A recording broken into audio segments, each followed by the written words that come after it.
আসসালামু আলাইকুম শিক্ষার্থীরা, কেজি স্টেতে স্বাগতম। এখন আমি তোমাদের ইসলাম শিক্ষা নিয়ে চলে এসে পড়েছি। এটা প্রথম অধ্যায়ের নমুনা উত্তর। তো আল্লাহর অন্যতম গুণ তাওয়াবুন এর উপর একটি ছোট্ট গল্প তৈরি করো। নমুনার সমাধান এখানে আমি দিয়েছি। নিচে আল্লাহ তা অন্যতম গুণ তাওয়াবুনের উপর একটি ছোট্ট গল্প, এটা তোমরা দেখে নেবা এবং নোট করে নিবা খাতায়। ওকে, আমি তোমাদের নমুনা উত্তর এখন প্রথম অধ্যায়টা দিলাম, দ্বিতীয় অধ্যায়ের উত্তর অবশ্যই পরে আসবে।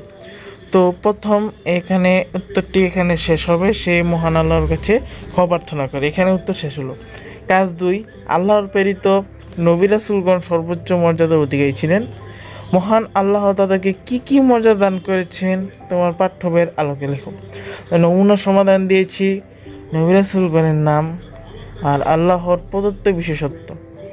হযরত ইব্রাহিম সাল্লাম, এটা বুঝিয়ে দিই তোমাদের। হযরত ইব্রাহিম সাল্লাম আল্লাহ তাকে খলিল বা বন্ধু হিসেবে দিয়েছেন। হযরত ইসাল্লাম, হযরত ঈসা আলাইহিস সালাম, এভাবে সবগুলো তোমরা লিখে নাও খাতায়। হ্যাঁ, তবে তৃতীয় নম্বর এটা, হ্যাঁ, এটার প্রশ্নটা দ্বারা আমি তোমাদের দেখাচ্ছি। আগে উত্তরগুলো তোমরা খাতায় লিখে নাও, প্রশ্ন আমি দেখাচ্ছি, তোমাদের উত্তরগুলো খাতায় নোট করে নাও। কিয়ামত বা মহাপর সংঘটিত হয়।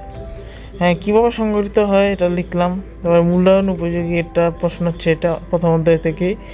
কিয়ামতের দিন সাফায়াতে প্রযোজ্য হবে এমন একটা পোস্টার তৈরি করতে বলা হবে তোমাদের। এর নমুনা বলা হতে পারে। তো এটাও মাথায় লিখে রাখতে পারো, তোমাদের কাজে আসবে। তো আরেকটা প্রশ্ন, শিখ থেকে বাঁচার জন্য আমাদের পরামর্শ দিতে বলা হচ্ছে। তো পরামর্শগুলো তোমরা খাতায় নোট করে নাও।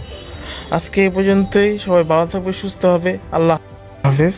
এবং তোমাদের আরেকটি ঘোষণা দিই, দ্বিতীয় অধ্যায়ের উত্তর আমরা নমুনা প্রশ্ন উত্তর নিয়ে আসছি। তার পর্যন্ত সাবস্ক্রাইব করে দাও চ্যানেলটি।